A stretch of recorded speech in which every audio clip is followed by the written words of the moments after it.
جو قیامت تک کے لیے ہوں گی۔ ان کے بعد نہ کوئی رسول آئے گا، نہ کوئی نبی آئے گا۔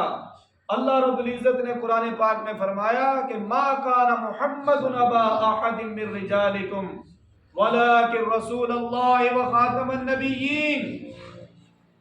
کہ اے پیارے محبوب، ما کان محمد ابا احد من رجالکم، کیا ہم نے آپ کو مردوں میں سے کسی کا باپ نہیں بنایا، ولیکن رسول اللہ، اور آپ اللہ کے رسول ہیں، وخاتم النبیین، اور تمام انبیاء پر مہر لگانے والے، کہ آپ کے بعد کوئی نبی نہیں آئے گا۔ خاتم النبیین، آپ اللہ کے آخری نبی ہیں، آپ خاتم النبیین ہیں، کہ آپ کے بعد اس کائنات میں، اس دنیا میں کسی نبی نے جلوہ افروز نہیں ہونا۔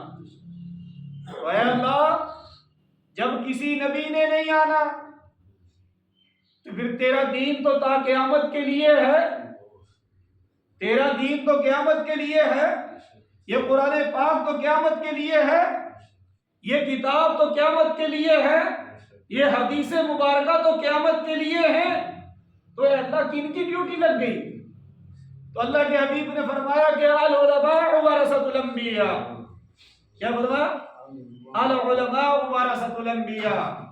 یہ اب ڈیوٹی ہے علماء کرام کی، یہ اب ڈیوٹی ہے میری ساری امت کی۔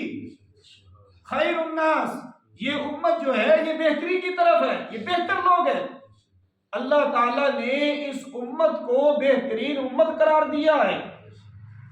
یہ لوگوں میں آپس میں ایک دوسرے کو بھلائی کا پیغام دیتی ہے، ایک دوسرے کو اچھائی کا پیغام دیتی ہے۔ یہ امت برے کاموں سے روکنے کا پیغام دیتی ہے۔ دیتے ہیں آپ پیغام؟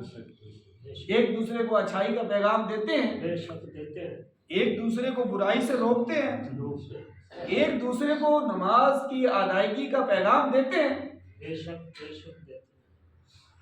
اللہ رب العزت نے بارہا جگہ پر قرآن پاک میں